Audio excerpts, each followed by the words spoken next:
तो जय मसीह की। तो आप लोगों को आमने-सामने देखकर मैं वचन प्रचार कर पा रहा हूँ, मैं बहुत धन्यवादी हूँ। तो जब हम विदेश जाके आते हैं तो 1 हफ्ता मतलब क्वारंटाइन में रहना पड़ता है। तो मैं आप लोगों के सामने पिछले हफ्ते ऐसे खड़ा नहीं हो पाया था। अपने घर में पुलपिट लगाया था और मतलब वहाँ से मैंने प्रचार किया था। तो चाहे मैं पुलपिट पे खड़ा होके प्रचार कर रहा था, लेकिन आप लोगों को देख नहीं पा रहा था। तो मतलब आपको सिर्फ़ स्क्रीन पे देख पा रहा था। लेकिन आज आमने-सामने हम खड़े हैं और सर्विस कर पा रहे हैं, मैं बहुत धन्यवादी हूँ। तो आज हम उत्पत्ति 27 अध्याय देखेंगे। उत्पत्ति 27 11 से हम देखेंगे।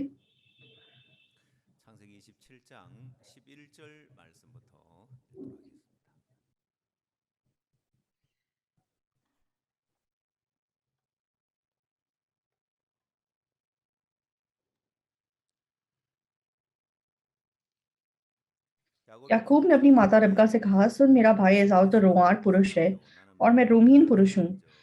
कदाचित मेरा पुता मुझे टटोलने लगे तो मैं उसकी दृष्टि में ठग ठहरूंगा और आशीष के बदले शाप ही कमाऊंगा। उसकी माता ने उससे कहा, हे मेरे पुत्र, शाप तुझ पर नहीं मुझी पर पड़े। तू केवल मेरी सुन और जाकर वह बच्चे मेरे पास ले आ। तब याकूब जाकर उनको अपनी माता के पास ले आया और माता ने उसके पिता की रुचि के अनुसार स्वादिष्ट भोजन बना दिया। तब रिबका ने अपने पिलौटे पुत्र एसाव के सुंदर वस्त्र जो उसके पास घर में थे देकर अपने छोटे पुत्र याकूब को पहना दिए और बकरियों के बच्चों की खालों को उसके हाथों में और उसके चिकने गले में लपेट दिया और वह स्वादिष्ट भोजन और अपनी बनाई हुई रोटी भी अपने पुत्र याकूब के हाथ में दे दी। तब वह अपने पिता के पास गया और कहा, हे मेरे पिता। उसने कहा, क्या बात है? हे मेरे पुत्र, तू कौन है? याकूब ने अपने पिता से कहा, मैं तेरा जेठा पुत्र एसाव हूँ। मैंने तेरी आज्ञा के अनुसार किया है, इसलिए उठ और बैठकर मेरे अहेर के मांस में से खा कि तू जी से मुझे आशीर्वाद दे। इसहाक ने अपने पुत्र से कहा, हे मेरे पुत्र, क्या कारण है कि वह तुझे इतनी जल्दी मिल गया? उसने उत्तर दिया, तेरे परमेश्वर यहोवा ने उसको मेरे सामने कर दिया।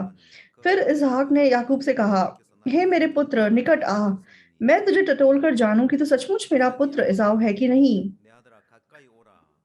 तब याकूब अपने पिता इसहाक के निकट गया और उसने उसको टटोल कर कहा, बोल तो याकूब का सा है, पर हाथ एसाव ही कैसे जान पड़ते हैं। और उसने उसको नहीं पहचाना क्योंकि उसके हाथ उसके भाई के से रोंआर थे। अतः उसने उसको आशीर्वाद दिया और उसने पूछा, क्या तू सचमुच मेरा पुत्र एसाव है? उसने कहा, हाँ, मैं हूँ। 24 तक पढ़ा। तो मैं ऑस्ट्रेलिया जाकर आया और 7 साल मुझे जैसे क्वारंटाइन करना था। तो क्वारंटाइन के दौरान भी मैं एनी हाउ मतलब इंटरनेट के द्वारा, ज़ूम के द्वारा ये वो बहुत सारा काम कर पा रहा था और मतलब बहुत बिज़ी था। तो ख़ास करके तो विदेश में हम पास्टर्स के साथ मीटिंग कर सके, इसलिए मैं बहुत धन्यवादी था। तो हम लोग जब अपनी सोच में ऐसे आइसोलेट होके रहते हैं, तो हमें ये समझ में नहीं आता कि हम कुछ अच्छा कर रहे हैं या नहीं कर रहे हैं। तो चाहे हम समस्या में होते हैं, हमें लगता है कि हम अकेले ही इस प्रकार की समस्या को जूझ रहे हैं। तो मैं मतलब जिन देशों का इंचार्ज हूँ, ज़्यादातर उन देशों में मतलब बहुत सारी मुश्किलें और बहुत सारा सताव है। तो मतलब मैं बहुत से ऐसे देशों में अभी मतलब हमारे मिशनरी सेवकाई कर रहे हैं। तो मतलब कुछ मिशनरीज़ को वीज़ा नहीं मिलता, उनको निकाल दिया जाता है, ऐसी समस्याएँ आती हैं। तो हमने एक लोकल पास्टर से मीटिंग की और मतलब पता चला कि मार्च से इंटरनेट के द्वारा यीशु शब्द और मतलब परमेश्वर शब्द, आमीन शब्द, अगर ऐसे शब्दों का इस्तेमाल करोगे तो मतलब तुम्हारे ऊपर मतलब मुकदमा चल सकता है। तो कुछ देशों में ऐसा कानून बन गया है। तो अब तक वो देश जैसे इंटरनेट के द्वारा बहुत मज़बूती से सुसमाचार प्रचार कर रहे थे और मतलब अचानक से ऐसी परिस्थिति आ गई कि इंटरनेट पे भी तुम मतलब यीशु शब्द, परमेश्वर शब्द, आमीन शब्द, ऐसे शब्दों का प्रयोग नहीं कर सकते। तो फिर मतलब इंटरनेट से भी प्रचार नहीं किया जा सकेगा। 인터넷에서 하나님, 예수, 아멘 이 단어를 못 쓰게 하면은 인터넷상에서 전도를 못 तो 하게 उस तरीके से रहते लोगों को सुषमाचार प्रचार हो रहा था, 그걸 लेकिन वो चीज़ पे क्योंकि रोक लग गई इसलिए बहुत मुश्किल महसूस हो रही है। 수많은 사람들에게 तो जब जैसे हमने पास्टर्स मीटिंग की तो बहुत धन्यवादी बात क्या है, 하게 되어서 이제 굉장히 어려워하고 있는 거예요. 근데 तो 사역자 हमारे 모임을 एरिया में 참 감사한 것은 मतलब मैंने जितने हमारे एरिया के पास्टर्स उनको भी मैंने इनवाइट किया और मतलब हमने साथ-साथ मीटिंग की। और ई हानग्यू पास्टर क्रिश्चियन हिस्ट्री पे बहुत करते हैं, तो मैंने उनको बोला कि आप मतलब ये लोकल पास्टर्स को मतलब एक सर्मन दो जिसमें आप बताओ कि पुराने टाइम पे मतलब किस प्रकार का सताव हुआ करता था। 초대교회 때 로마 황제의 엄청난 핍박이 있었는데도 불구하고 그때 힘있게 복음이 전거되었는데 이제 그 기독교 역사에 대해서 한번 और 이야기를 해보려고 했습니다. 그래서 쭉 교회사에 있어서 얼마나 많은 핍박과 이제 어려움이 있었는지에 대해서 쭉 이야기를 들을 수 있었고 또 우리 윤종수 वो ई 목사님은 हानग्यू पास आए और उन्होंने मतलब 케냐의 चर्च हिस्ट्री के बारे में बताया कि पुराने 방법이 없었기 मतलब जो 때문에 हमारी 하나님이 पहली कलीसिया थी तो कितना उस कलीसिया के ऊपर सताव था 어떻게 하나님이 और कैसे 돕으셨는지 सुसमाचार का प्रचार हुआ। 그 간증 좀 तो 해주셨으면 좋겠고 उस प्रकार के 그다음 चर्च 어느 हिस्ट्री के बारे में उन्होंने 목사님은 बताया। 오리사에 큰 핍박이 तो 있어서 उन्होंने मतलब काफ़ी विस्तार 오리사의 से इस विषय में बताया, 교주들의 어떤 तो 그런 कितनी मुश्किलें और परेशानियाँ मतलब रही थी। 목사님을 मतलब हम सब लोग उस बारे में सुन पाए 이제 और फिर 그때 मैंने युन जंगसू पास्टर को बुलाया 해봤습니다. 이제 और 공통적인 게 उनको मैंने 뭐냐면 बताया कि मतलब केन्या में जब उनके पास रिलीजियस रजिस्ट्रेशन नहीं था, तो ऐसे हालात में थे कि मतलब उनको निकाल दिया जाएगा। लेकिन कैसे परमेश्वर ने मदद किया, 초대교회 때도 तो 마찬가지지만 वो गवाही बाँटो मैंने उनसे कहा। और उसके बाद किमसियन पास्टर को बुलाया कि ओडिशा में जब बहुत बड़ा सताव उत्पन्न हुआ था, 선교사가 जब 너무 안 되고 복음 전하기 어려울 것처럼 हिंदू 보여지는 लोगों के द्वारा जब मुश्किलें, परेशानियाँ थी, 선교사가 तो 일어나고 पास्टर पाक कुक्सू को बुला के उन्होंने कैसे मतलब बाइबल सभा कराई थी, उस बारे में मतलब उन्होंने अपनी गवाही बाँटी। 했는데 तो 그때 생각만 해도 코로나로 인하여 हमेशा 힘들고 고통이 मतलब क्या कहते हैं, जब भी सताव होता है तो बहुत 그 날짜에 क्या कहते हैं 복음이 बड़ा, फिर उसके 전거되었던 बाद सुषमाचार का बड़ा काम उत्पन्न होता है। 그 मतलब 자리에 일반 शुरुआत के 사람들도 चर्चेस में भी ऐसा ही था। 힘들어서 목회자들 तो 모임도 केन्या में भी मुश्किलें, 목회자들도 परेशानियाँ थी। 어려워서 ऐसा लग रहा था कि हमारा काम बिल्कुल नहीं हो पाएगा, 말씀을 लेकिन 전하셨고 मज़बूती से सुसमाचार का काम 그래서 उत्पन्न हुआ। 이미 और 윤종수 목사님을 पिछली 영접하기 बार 위해서 많이 훈련하셨는데 नायरोबी में एक बहुत बड़े ऑडिटोरियम में हमारी मतलब एक मीटिंग 윤종수 हुई। 목사님 들어오시면은 तो बिल्कुल 영접하기가 मतलब थोड़े टाइम पहले तक कोरोना चल रहा था, ये वो बहुत सारी प्रॉब्लम्स थी, लेकिन जैसे ही पास्टर केन्या आए तो मतलब 직접 एकदम से उस 교회 डेट से सारे रिस्ट्रिक्शंस खुल गए और लॉकडाउन खुल गया और वो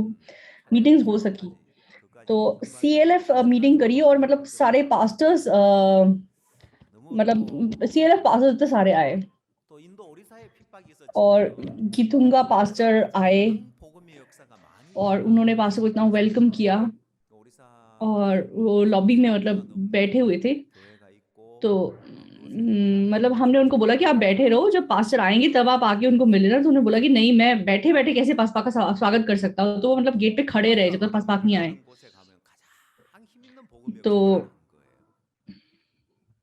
그래서 해외 तो 사역자 बहुत 모임을 가지면서 वो देख के भी 얼마나 बहुत 많은 धन्यवादी हम हो सके। 이제는 인터넷상에서 और 복음을 못 इंडिया 전하고 ओडिशा में भी 복음을 चाहे 전하고 मतलब 어려움보다는 오히려 बहुत सताव हुआ है, लेकिन ओडिशा में सबसे ज़्यादा सुसमाचार का काम उत्पन्न 로마에 होता है। 가셨는데 तो 모임을 가지면 ओडिशा में 가질수록 हमारे 20 से ज़्यादा 더 चर्चेस हैं 마음이 일어나고 और वहाँ पे 나중에 3000 से ज़्यादा भाई-बहन हैं और सुसमाचार का काम लगातार उत्पन्न हो रहा है। 간증할 तो 분들을 ज 줌에서 जहाँ-जहाँ 오늘도 मुश्किलें और परेशानियाँ हैं, वहाँ पे मज़बूती से सुसमाचार का प्रचार भी होता है। 간증할 분이 한 100명쯤 손을 들고 तो 있는 거예요. 그래서 물론 다 तो हमें 간증할 लगता था कि 수는 अगर 없습니다만은 इंटरनेट से सुसमाचार प्रचार करेंगे तो मुश्किल हो जाएगी।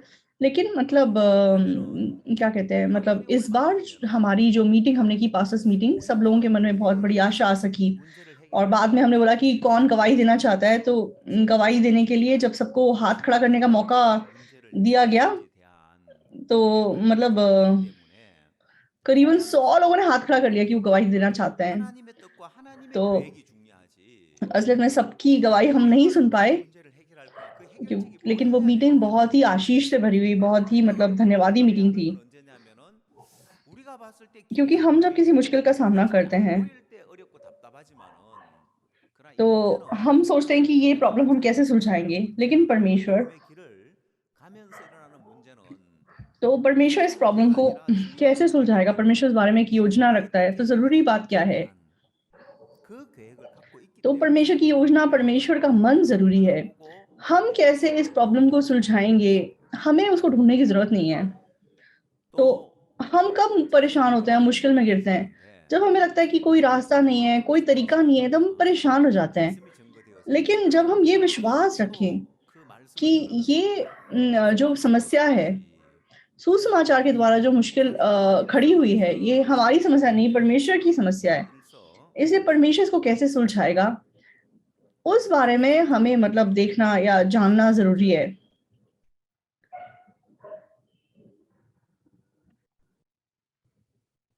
तो पिछले हफ्ते हमने ग्लोबल कैंप किया, तो उस ग्लोबल कैंप के दौरान भी वचन सच में मतलब प्रचार हो सका, और वो वचन सुनने के दौरान सच में मैं बहुत आशा महसूस कर सका। पास्टर ने पहले यूहन्ना की पत्री से वचन प्रचार किया था। पहला यूहन्ना 4:17, पहले यूहन्ना की पत्री 4 का 17 अध्याय, 4 अध्याय का 17 वचन। इसी से प्रेम हमें सिद्ध हुआ है कि हमें न्याय के दिन हियाव हो, क्योंकि जैसा वह है वैसे ही संसार में हम भी हैं।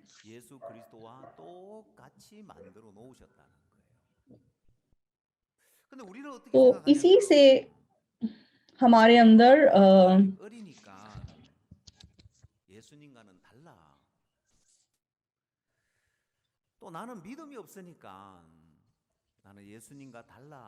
तो जब ये प्रचार किया वचन पास्टर ने, जैसा वह है वैसे ही जगत में हम भी हैं। तो इस वचन का मतलब क्या हुआ है?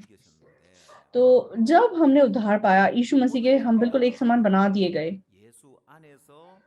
तो हम कैसे सोचते हैं? हम सोचते हैं कि अरे अभी तो मैं आत्मिक रूप से कचता हूँ, तो मैं यीशु मसीह से अलग हूँ, तो मेरे पास विश्वास नहीं है, तो मैं यीशु मसीह से अलग हूँ। तो हम इस प्रकार से सोच के जीते हैं।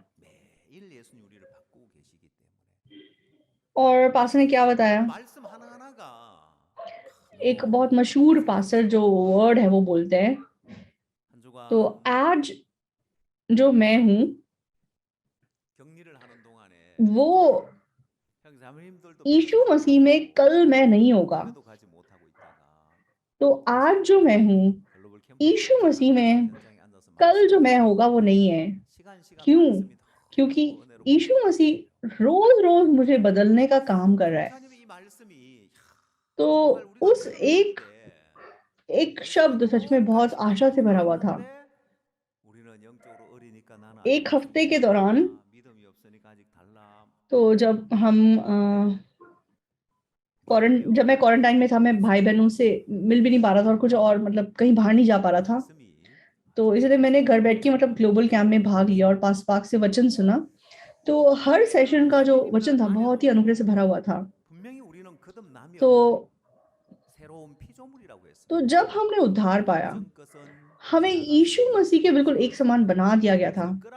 लेकिन हम सोचते हैं कि अरे मैं तो आत्मिक रूप से अभी मतलब कमजोर हूँ, अभी मेरे पास विश्वास नहीं है इसलिए मैं यीशु मसीह से अलग हूँ, अभी मैं ऐसा हूँ इसलिए मैं यीशु मसीह से अलग हूँ। लेकिन अगर हम विश्वास करें तो हम यीशु मसीह के एक समान हैं। तो मतलब क्या कहते हैं, ये वचन मेरे मन में इतनी आशा उत्पन्न कर सका।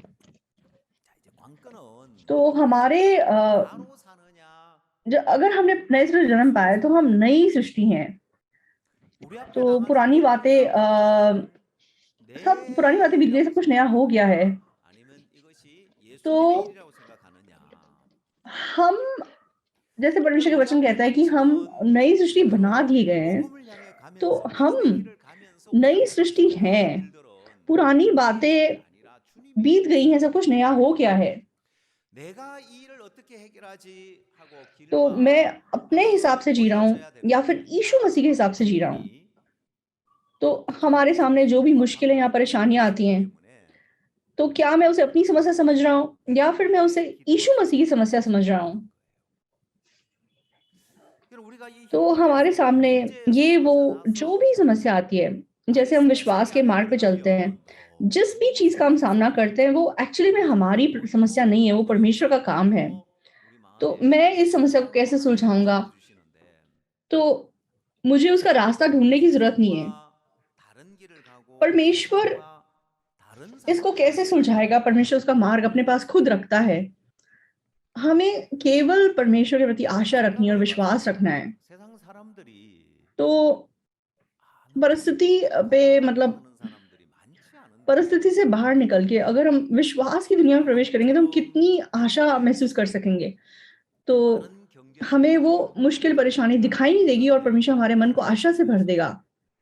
तो हम दुनिया के लोगों से अलग मार्ग पे चल रहे हैं, दुनिया के लोगों से अलग जीवन जी रहे हैं, ये कितनी धन्यवादी बात है। तो एक बार मैंने सोच के देखा, दुनिया के लोग बहुत कम लोग ये सोचते हैं कि मैं सच में खुश हूँ। तो कोरिया के समान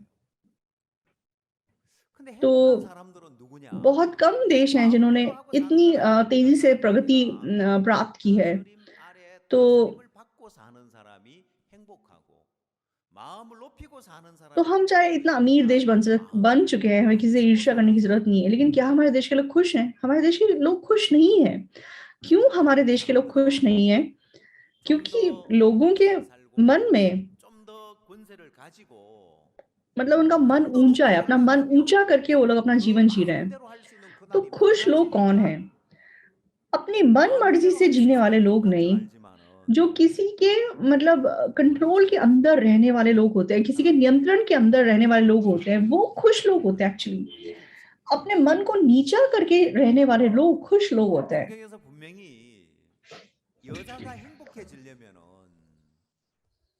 तो लोग चाहते हैं कि वे और थोड़ा अच्छा करें और थोड़ा अधिकार पाएँ और थोड़े ऊँचे ओहदे पे जाएँ।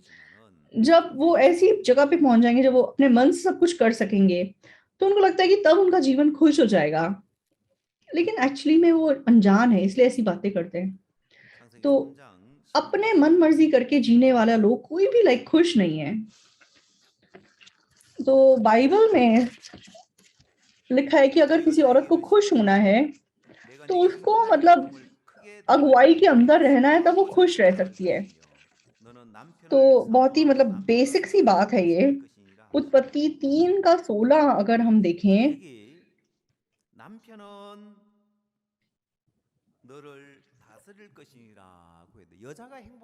उत्पत्ति 3 का 16, फिर स्त्री से उसने कहा, मैं तेरी पीड़ा और तेरे गर्भवती होने के दुःख को बहुत बढ़ाऊँगा। तू पीड़ित होकर बालक उत्पन्न करेगी और तेरी लालसा तेरे पति की ओर होगी और वह तुझ पर प्रभुता करेगा।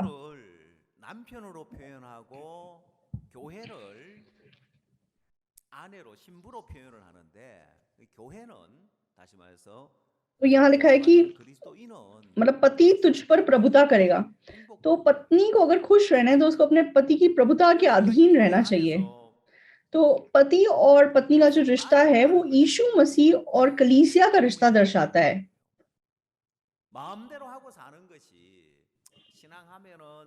तो यीशु मसीह को पति कहा गया है और पत्नी को दुल्हन कहा गया है। पत्नी को मतलब कलीसिया कहा गया है। तो उद्धार पाया हुआ मसीही जब सच में किसी की प्रभुता के अधीन रहता है, तो वो खुश रहता है। तो हम कलीसिया के अंदर किसी की प्रभुता के अधीन अगर रह रहे हैं, तो वो कितनी खुशी की बात है। अपनी मन मर्जी करके जीना। तो मतलब चर्च के अंदर जैसे हम रहते हैं, काम करते हैं और हमारे जीवन में दखल-अंदाज़ी होती है और मतलब हमको डाँट-फटकार पड़ती है। हमें पसंद नहीं आता और हमारे मन में ऐसा मन आता है कि मैं तो अपने मन से जीना चाहता हूँ, मैं कलीसिया की दखल-अंदाज़ी नहीं चाहता अपने जीवन में। लेकिन जो ऐसा मन रखते हैं, क्या वो लोग खुशी से जीवन जी सकते हैं? तो ऐसे लोगों में से सचमुच में हमें खुश व्यक्ति नहीं दिखाई देता। 그냥 자유롭게 편하게 लेकिन 마음대로 하고 जो 살도록 लोग 해주는 कलीसिया के अधीन 그런 रहते हैं 자유롭고 좋아 और 보이지만 विश्वास से 행복하게 मतलब 하는 बोझ को पार करके 편하게 रहते 만드는 हैं, 거고 सुसमाचार के काम में 하나님의 भाग लेते हैं, 다스림을 जितना 받는 ज्यादा वो इस प्रकार से अपना जीवन जीते हैं, 또 उतना 고난을 넘으면서 ज्यादा 하나님의 उनका मन 축복을 खुशी 하나님께서 महसूस कर सकता है। 행복하게 만들어 주는 거구나.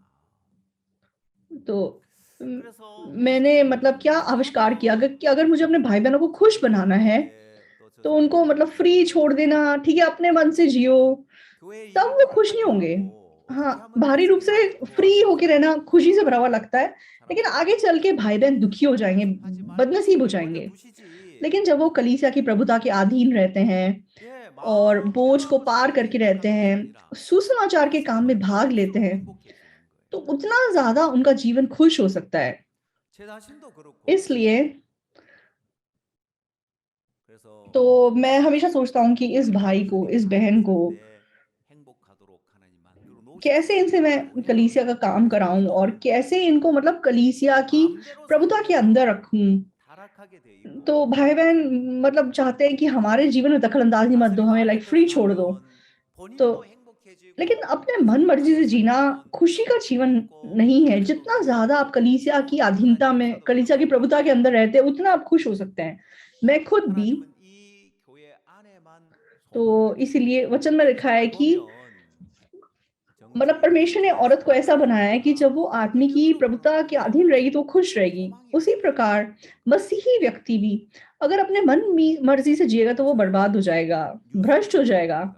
लेकिन अगर वो 뉴스를 왜 प्रभुता के अधीन रहेगा, अधीनता में रहेगा, तो वो बोझ को पार करके, सच में मुश्किलों को पार करके, परमेश्वर के नए काम को अपने जीवन में देखकर खुशी से अपना जीवन जी सकेगा। 뉴스를 거의 안 तो 보는데 परमेश्वर ने सिर्फ कलीसिया के अंदर आशा रखी है। जब आप दुनिया को देखते हो तो मतलब सोसाइटी, कल्चर, ये वो किसी भी चीज को आप देख लो, असलियत में दुनिया में कोई आशा नहीं है। 어느 तो 분야에도 मैं मतलब न्यूज वगैरह नहीं देखता ज्यादा। क्योंकि मैं क्यों न्यूज नहीं देखता? क्योंकि जितना न्यूज देखो उतना मतलब मूड खराब हो जाता है, 토요일마다 मतलब और दिमाग में मतलब इतना स्ट्रेस जैसा महसूस होता है और गुस्सा आता है और मतलब इरिटेट महसूस होता है, इसलिए मैं न्यूज नहीं देखता। 이 하나하나 तो 이렇게 분석해 तो 가면서 봅니다. तो न्यूज ना देख के दुनिया में क्या चल रहा है कैसे पता चलता है? दूसरों से पूछ के पता चल जाता है। तो दुनिया 교회에서 में 또 어떤 일을 하는가 자세하게 보고 तो 듣고 किसी भी फील्ड को आप देखो, सच में कोई आशा नहीं है, कोई रास्ता 그 नहीं है। 안에는 우리 성교의 तो 뉴스 안에는 दुनिया की न्यूज में नहीं देखता, लेकिन चर्च की न्यूज में बहुत सिंसियरली 어려운 देखता 일이 हूँ। 있고 तो हर सैटरडे हमारी मतलब चर्च की न्यूज आती है, गुड न्यूज स्पेशल में हमारे चर्च की न्यूज हमें पता चलती है। 이번 3월 달은 तो 제가 हर मतलब देश 또 3월 में 달은 교회 डिटेल में क्या हो रहा है वो मैं ध्यान से देखता हूँ। तो यहाँ क्या चल रहा है, वहाँ क्या चल रहा है, 이스라엘의 이스라엘 और 정부도 मतलब किस देश में क्या काम अभी हो रहा है, तो उसको डिटेल से मैं देखता हूँ। क्यों? 여러분 이스라엘 나라에서 정부 क्योंकि 초청장 हमारे मिशन के 개신교 न्यूज के अंदर 목사님이 सच 방문을 में 하고 आशा है, 사역을 नया परमेश्वर का काम क्या हो रहा है, परमेश्वर का ऐसा काम हम देख सकते हैं। 또 이스라엘만 가는 것이 아니라 아프리카 तो 남부 아프리카에 이번에는 मुझे लग रहा है आने वाला जो मार्च का महीना है, हम चर्च में लाइक ज्यादा टाइम नहीं 아프리카에서 रहेंगे। 목사님을 초청해서 तो इसराइल 정말 다 갈 수 있겠나 싶을 정도로 इसराइल ने 나라를 पासपाक को 초청하고 ऑफिशियली लाइक इनवाइट किया है वहां पे। तो इसराइल देश देश में मतलब किसी सरकारी इनविटेशन पर किसी क्रिश्चियन पास्टर को बुलाना ये पहली बार है। तो बहुत ही ऐतिहासिक घटना है ये। तो पास्टर ना केवल इसराइल जा रहे हैं, उसके बाद पास्टर 지난번 영부인께서 직접 한국에 오셨을 때 तो 목사님과 अफ्रीका, साउथ अफ्रीका की तरफ बहुत कंट्रीज ने पास्टर को बुलाया है। 오시라고 तो 초청을 मतलब 하셨기 इस हद तक कंट्रीज ने पास्टर को बुलाया है कि पास्टर सब में नहीं जा पाएंगे। 전부 다 तो मलावी, जाम्बिया 적극적으로 और 대통령과의 면담이나 मतलब 이런 일정으로 가시게 तो 되는데 मलावी में हमारा एक सेंटर कंप्लीट हो गया है, उसमें 이스라엘 प्रेसिडेंट 안에서도 पार्टिसिपेट करेंगे उसकी ओपनिंग 소망을 सेरेमनी में। फिर जिम्बाब्वे में एस्वाटिनी, लेसोतो 이 교회 और 안에만 मोजाम्बिक। 소망을 पिछली 주시고 बार वहां की फर्स्ट लेडी मतलब कोरिया आई थी, 세상은 마치 उन्होंने पास्टर से मुलाकात की और 요셉에게만 양식이 तब 있고 उन्होंने पासपा को इनवाइट किया कि 이스라엘에서는 आप आइए 백성들이 와서 मोजाम्बिक। 양식을 얻으려면은 요셉 앞에 와야 되듯이 तो हर जगह 기쁨을 मतलब 얻으려면은 सरकारी इनविटेशन पे पास्टर जा रहे हैं, 이 교회에 와야 되고 तो हमारे मिशन में हर समय मतलब आशा है। 근데 문제는 तो इस 교회 안에 왔는데 कलीसिया में 교회 सच में परमेश्वर ने 안에서 खुशी दी है, आशा दी 어떻게 है। 사느냐는 거예요. तो यूसुफ के ज़माने में 그걸 तो केवल यूसुफ के पास भोजन वस्तु थी और बाकी हर जगह मतलब अकाल था। तो अगर भोजन वस्तु चाहिए तो यूसुफ के सामने जाना पड़ता था। खुशी अगर चाहिए, अगर आशा चाहिए, 그걸 तो 저로 इस कलीसिया में आना 오라고 पड़ेगा। 그 말이에요. इस कलीसिया का साथ देना पड़ेगा। 주제는 그건데 오늘 여러분들에게 말씀을 잘 주제는 लेकिन प्रॉब्लम क्या है? 짧은 इस 것 कलीसिया में 같아요. आने के बावजूद 도말 하셨으니 इस कलीसिया में कैसे आप अपना जीवन जी रहे हैं? 성경 구절 तो आज 그대로 적으면은 मेरा जो टॉपिक है मेरे सरमन का, मैं सोचा था कि क्या टॉपिक रखूं। 너는 내게로 तो ये जो 결국 오늘 제목은 도말하였으니 너는 내게로 돌아오라고. तो मैंने मतलब कोरिया में एक कोरियन शब्द है दो मार मतलब 이 제목만 여러분이 기억하고 मिटा देना किसी चीज 설교 किसी 주제를 चीज के ऊपर मतलब पेंट करके दूसरी चीज को मिटा देना है, 자, ऐसा शब्द मेरा 도말하였으니 मतलब आज 너는 टॉपिक है। 내게로 돌아오라. तो 이게 오늘 말씀의 주제인데 तो मैंने सोचा कि ये शब्द अजीब सा लगेगा अगर मैं इसको टॉपिक बनाऊंगा। 것은 तो परमेश्वर का वचन कहता है कि मैंने तेरे पापों को मिटा दिया है, तू मेरे पास लौट आ। 포인트를 칠해서 드러나지 तो 않게 दो 하라. शब्द का नाम रखते हुए मतलब फिर मैंने सोचा कि कैसे करूं। तो 영어에서 मैंने 페인팅 아웃이라고 해서 다 덮어버렸다 이 말이에요. आज मतलब आप सिर्फ इस शब्द को याद करेंगे तो आप मतलब पूरे सर्मन को याद कर सकेंगे। मैंने तेरे पापों को मिटा दिया है, तू मेरे पास लौट आ। 재밌고 재미난 이야기. वो मैंने मतलब शब्द को इस्तेमाल किया है। तो कोरियन का जो ये शब्द है दुमार, इसका मतलब क्या है कि 그런 창세기 27장 मिटा देना नहीं, मतलब मिटाने के बदले किसी चीज के ऊपर एक दूसरी परत जमा देना, मतलब जैसे कि 제일 좋은 예가 पेंट करके जैसे किसी पुरानी जो चीज जो दिखाई दे रही थी उसको ना दिखने के लिए बना देना। 받으러 가는 모습이다는 तो 생각이 들었습니다. तो 왜냐하면 ये उस 야곱이 शब्द का मतलब है। 야곱은 형 에서가 받아야 될 축복 앞에 어머니가 तो क्यों मैंने आज लाइक 가라고 하니까 उत्पत्ति 27 पढ़ा? 야곱이 하는 말은 तो 복을 하고 저주를 ये 받으라고 वचन 이야기했어요. सबसे अच्छा वचन है, सबसे अच्छा एग्जाम्पल है जिसे हम अपने पर्सनल लाइफ में अप्लाई कर सकते हैं। 매끈매끈한 사람이에요. 이거 본질적으로 तो 형하고 कैसे मतलब याकूब आशीष पाने के लिए अपने पिता के सामने जाता है। 나가느냐는 거예요. 그럼 तो 야곱은 याकूब 형 에서와 다르기 때문에 तो 축복을 받을 수 없다고 याकूब को 생각을 मतलब 하면은 इज़ाऊ का 어머니는 आशीष 야곱을 प्राप्त करना है। 고발해 버리는 거예요. तो याकूब मना कर देता है, जब उसकी माँ से बोलती कि तू जा तो मना कर देता है। 염소 तो 가죽으로 मतलब 야곱의 매끈매끈한 मुझे 축복을 आशीष नहीं, मुझे श्राप ही मिलेगा। क्यों? 그러면 क्योंकि मेरा भाई रोंआर मनुष्य है और मैं रोमहीन मनुष्य हूँ। तो मैं कैसे मतलब पिता के सामने चला जाऊं? मुझे कहाँ से आशीष मिलेगा? 다더 빨라버리고 तो याकूब, 옷도 에서의 옷을 입혔지 क्योंकि वो 매끈매끈한 옷도 याकूब क्योंकि इज़ाऊ से अलग है, इसलिए उसे लगता है कि उसे आशीष नहीं मिल सकता। लेकिन 자 그러면 लेकिन माँ क्या करती है? माँ याकूब के ऊपर जैसे एज़ाऊ की एक परत चढ़ा देती है।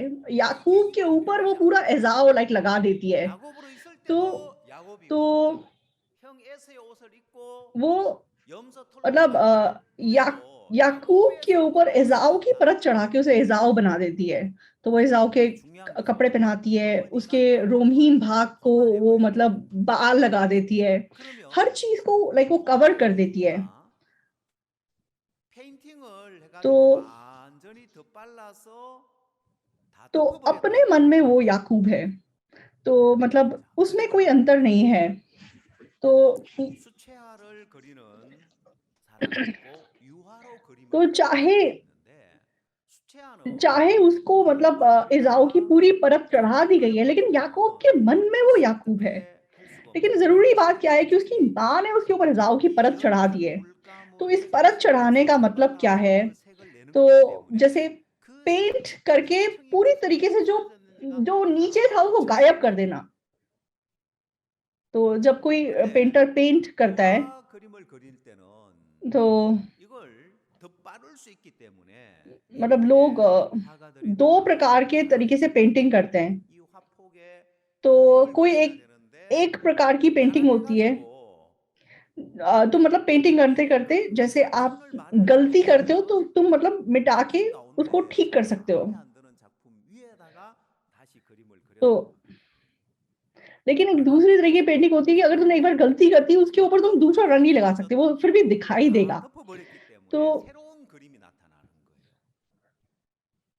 तो पुराने ज़माने में जो पेंटर्स होते थे, क्योंकि वो गरीब होते थे, तो उनको जैसे पेंटिंग करनी है, लेकिन वो गरीब हैं और बहुत ज़्यादा उनके पास मटेरियल नहीं है। तो अगर उनको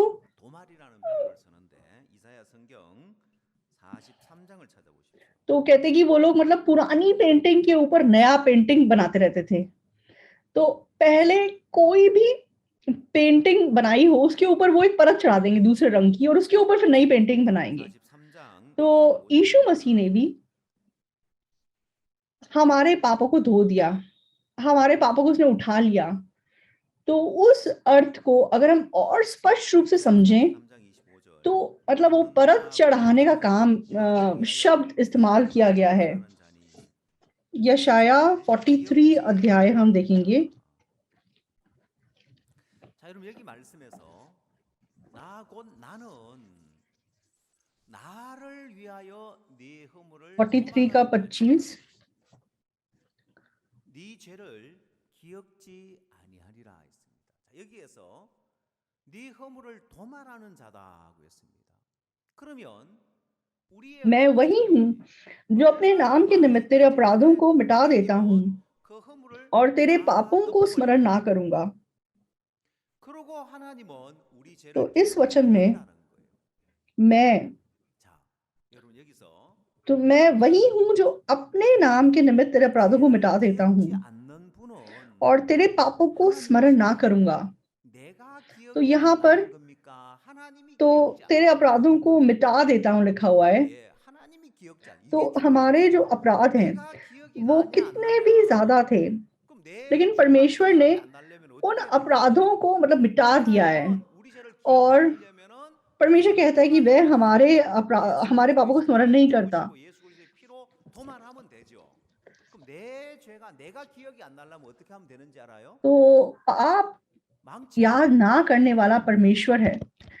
알겠어요? मुझे अपने पाप याद नहीं आते या परमेश्वर को मेरे पाप याद नहीं आते। 망치로 뒤통수를 तो 때려가지고 मतलब 역사하시는 परमेश्वर को मेरे पाप याद नहीं आते। मुझे याद आते हैं या 방법이 없어요. मुझे याद आए या ना आए, उससे कोई फ़र्क नहीं पड़ता। 아는데 어떻게 해요? 그러면 망치가 필요해요. तो 내가 기억이 나냐 기억이 안 나느냐 그거 중요한 게 아니에요. यीशु मसीह के लहू की परत क्योंकि हमारे 스스로 나갈 때 पापों के ऊपर चढ़ा दी गई है, इसलिए परमेश्वर हमारे पापों को देख नहीं सकता। तो 어떻게 기억을 안 해요? अगर हमारे 중요한 पाप 건 हमें 아버지가 याद आते हैं, 어떻게 주느냐가 중요한 거예요. तो 아버지가 आपको किस X로 चीज़ की ज़रूरत 다 है? 주느냐 안 주느냐가 중요하고 आपको एक हथौड़ी की ज़रूरत है, जो ज़ोर से आपके सर पे मारी जाए और आपके पाप आपको भूल जाएँ, उसके अलावा और कोई रास्ता नहीं है। तो जो लोग मतलब उद्धार नहीं पाते और बोलते हैं कि मुझे तो अपने पाप याद आ रहे हैं, ऐसे कैसे हो सकता है, ऐसे कैसे हो सकता है? आपको कितना भी याद आता रहे, उससे कोई फ़र्क नहीं पड़ता। तो याकूब जब एसाऊ बन के गया, तो क्या वो भूल गया कि वो याकूब है या उसे याद है कि वो याकूब है? उसे याद है कि वो याकूब है, लेकिन उसको क्या याद है या नहीं है, वो ज़रूरी नहीं है। पिता उसे कैसे देख रहा है, वो ज़रूरी है। पिता उसे एसाऊ के रूप में देख रहा है और आशीष दे रहा है या नहीं दे रहा है, वो ज़रूरी बात है। याकूब अपने बारे में क्या सोच रहा है, वो बिल्कुल ज़रूरी नहीं है। तो आज इस वचन में तो परमेश्वर का वचन कहता है कि मैंने अपने नामों के निमित्त तेरे पापों को मिटा दिया है और तेरे पापों को स्मरण नहीं करता। और 26 में मुझे स्मरण करो, हम आपस में विवाद करें, तो अपनी बात का वर्णन कर जिससे तू निर्दोष ठहरे।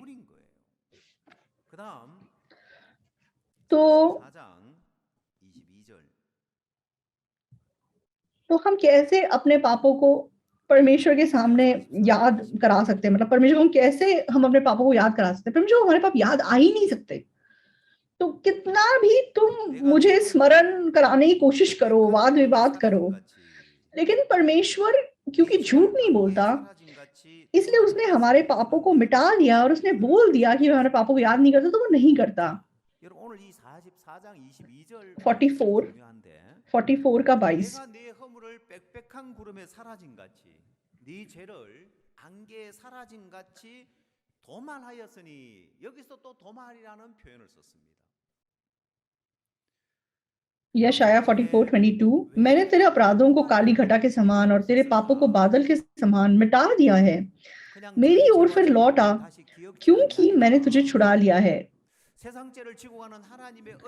तो आज 44 का 22 वचन भी जरूरी वचन है तो मैंने तेरे पापों को काली घटा के समान और तेरे पापों को बादल के समान मिटा दिया है तो यहाँ पे भी कोरियन भाषा में वही लाइक परत चढ़ाना वो शब्द का इस्तेमाल किया गया है तो क्यों ये परत चढ़ाना ये शब्द बाइबल में ऐसे लिखा हुआ है तो बस इतना ही लिख देते कि मैं हमारे तेरे पापों को मैं याद नहीं करूंगा हाँ वो देखो परमेश्वर मनुष्य जगत का पाप उठा ले जाता है तो हमारे सारे पापों को धो दिया है एक ही चढ़ावे के द्वारा उन्हें जो पवित्र किए जाते हैं सर्वदा के लिए सिद्ध कर दिया है तो हमारे सारे पाप धो दिए और हम सिद्ध हो गए हम धर्मी बना दिए गए तो ऐसे बहुत सारे वचन हैं लेकिन बाइबल में यशाया में ये मिटा दिया शब्द मतलब क्यों इतना जोर दिया गया है इस बात पे तो उसको अगर आप स्पष्ट रूप से समझेंगे तो आपका आत्मिक जीवन बहुत आसान हो जाएगा आत्मिक जीवन से में आप विश्वास की दुनिया में प्रवेश कर सकोगे तो ना केवल हमारे उद्धार के मामले में लेकिन विश्वास के जीवन में भी आसानी से प्रवेश करने के लिए कोई भी विश्वास से जी सके तो परमेश्वर अपनी आत्मिक लाइक दूरदर्शिता हमें बता रहा है तो परमेश्वर ने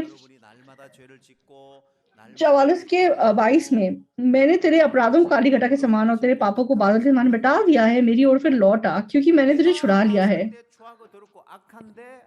तो हमें क्या करने के लिए बोला गया है सच में परमेश्वर के पास लौट के आने के लिए बोला गया है तो तेरे पापों के विषय में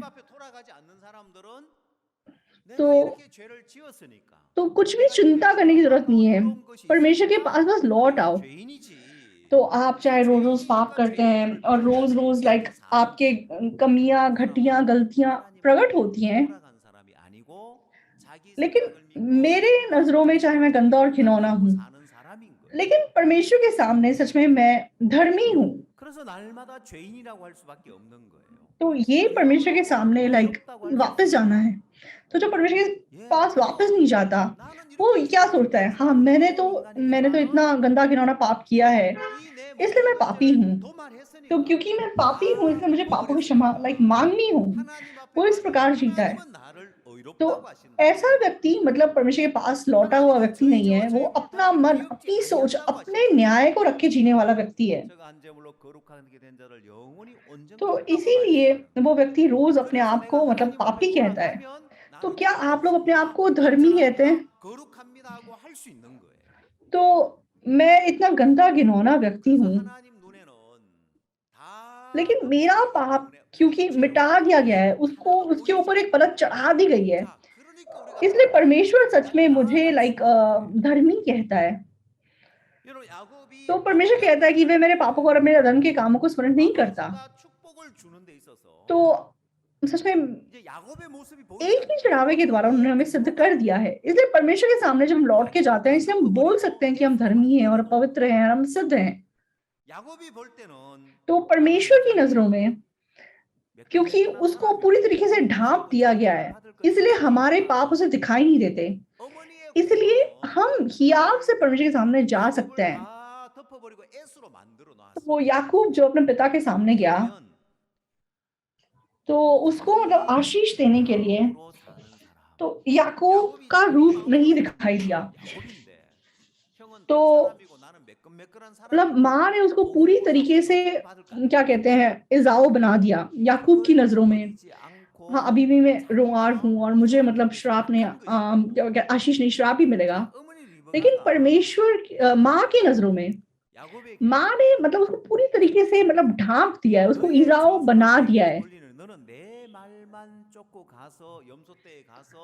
तो इसलिए जो व्यक्ति अपने मन से जीता है, 이야기하는 것은 याकूब जो अपने मन से जीगा तो मैं याकूब हूँ, तो मैं तो रोमहीन हूँ, 무엇을 मेरा 근거로 भाई तो रुआर है, 이게 전부가 मतलब रुआर है, तो मुझे कहाँ से आशीष मिलेगा, मुझे श्राप 말씀을 मिलेगा। 이야기하고 있는 तो 거예요. उस सोच को 자, 창세기 अगर वो 6장에 फेंकेगा नहीं, लाइक उस सोच को पकड़ के जिएगा, तो 어머니 वो दुष्ट 리브가에게 व्यक्ति है। 보십시오. तो माँ रिबका उसको क्या कहती है? 13절.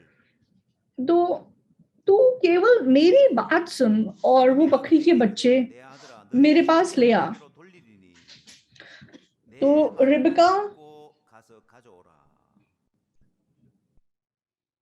तो 그가 रिबका 가서 किस बेसिस पे 그에게로 가져왔더니 याकूब को ये बोल रही है? वो 그가 वचन के बेसिस पे ये बोल 그 रही है। 아비의 절기는 उत्पत्ति 빌레헴에 만들어서 26 में जब हम देखते हैं, 자, 여러분 तो हम माँ रिबका की बात एक बार सुनेंगे। 있는 것은 너의 저주는 내게로 돌리느니 내 말만 쫓고 가서 가져오라고 확신 있게 이야기할 수 있는 것은 उत्पत्ति 26 그건 그냥 단순한 उत्पत्ति 27 का 13 सॉरी 생각이나 리브가의 마음이 아니라 말씀을 근거로 해서 나오는 믿음인 거예요. उसकी माता ने उसे कहा है, मेरे पुत्र श्राप तुझ पर नहीं मुझी पर पड़े, तू केवल मेरी सुन और जाकर वह बच्चे मेरे पास ले आ। तब याकूब जाकर उनको अपनी माता के पास ले आया और माता ने उसके पिता की रुचि के अनुसार स्वादिष्ट भोजन बना दिया। तो क्यों मतलब रिबका ऐसा बोल सकती है कि तेरा श्राप तुझ पर नहीं मुझ पर पड़े? वो क्यों इतने हियाव जैसा बोल सकती है? तो सिंपली बिकॉज वो अपनी सोच या अपने मन से ऐसा नहीं बोल रही है। तो वचन के हिसाब से उसके मन में विश्वास है। तो उत्पत्ति 25 को जब हम देखते हैं, उत्पत्ति 25 का 23, तब यहोवा ने उसे कहा, तेरे गर्भ में 2 जातियां हैं और तेरी कोख से निकलते ही 2 राज्य के लोग अलग अलग होंगे और एक राज्य के लोग दूसरे से अधिक सामर्थी होंगे और बड़ा छोटे के अधीन होगा।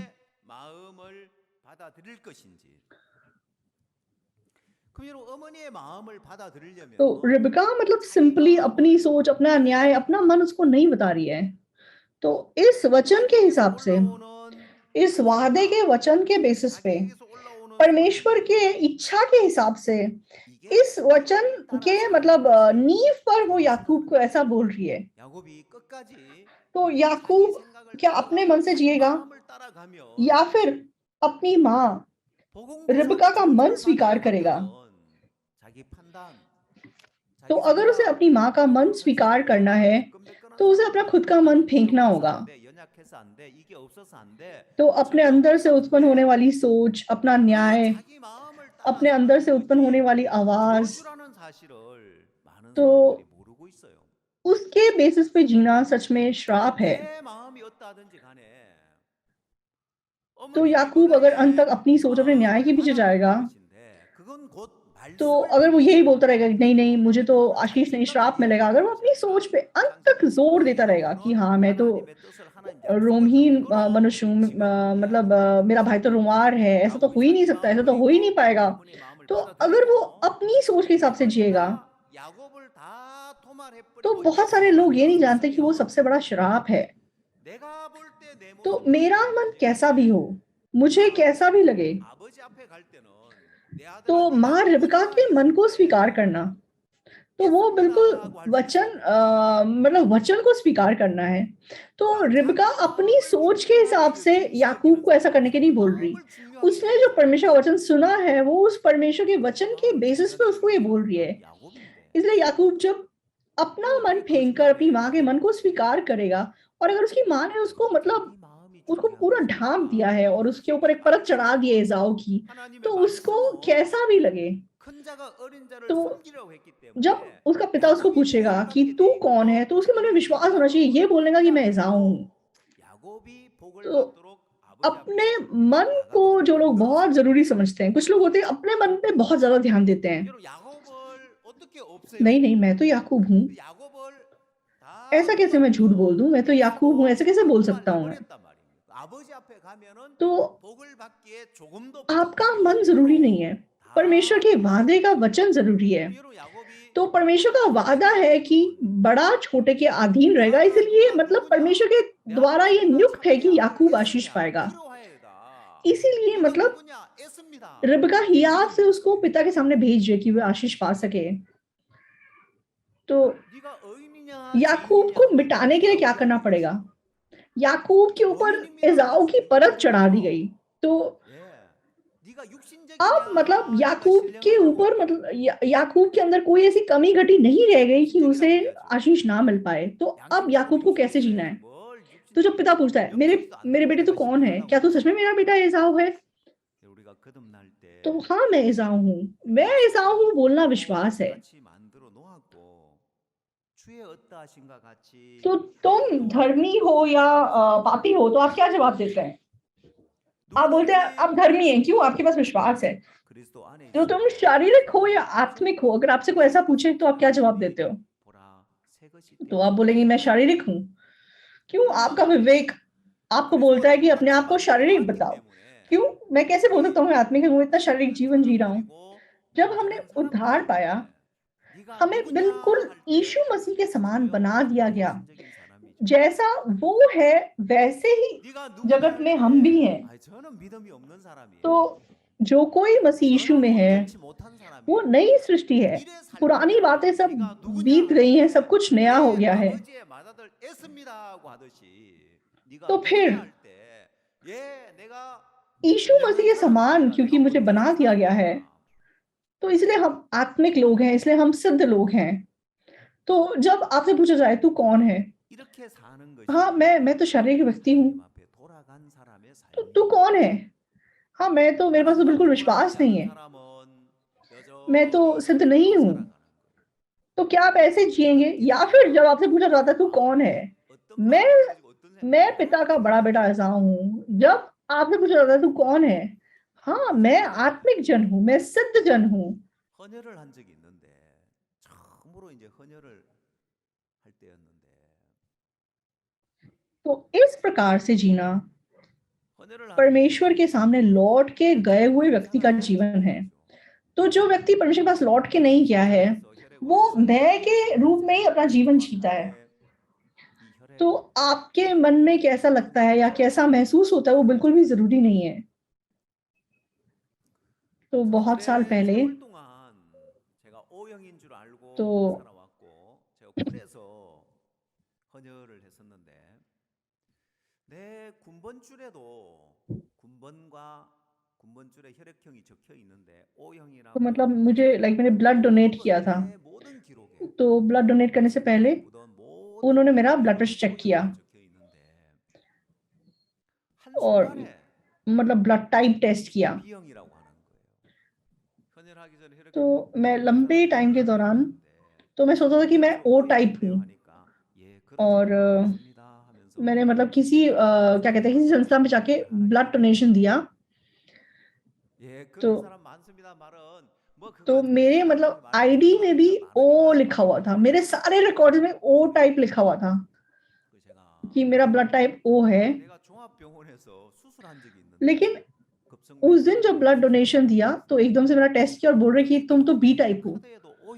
तो बी पॉजिटिव है मेरा ब्लड। नहीं मैं तो ओ टाइप हूँ। मैंने बोला हाँ आप जैसे लोग बहुत आते हैं यहाँ पे। उन्होंने बोला तो कुछ मतलब ऐसे बेकार की बातें मत बोलो और जो हम बोल रहे हैं वो सुनो।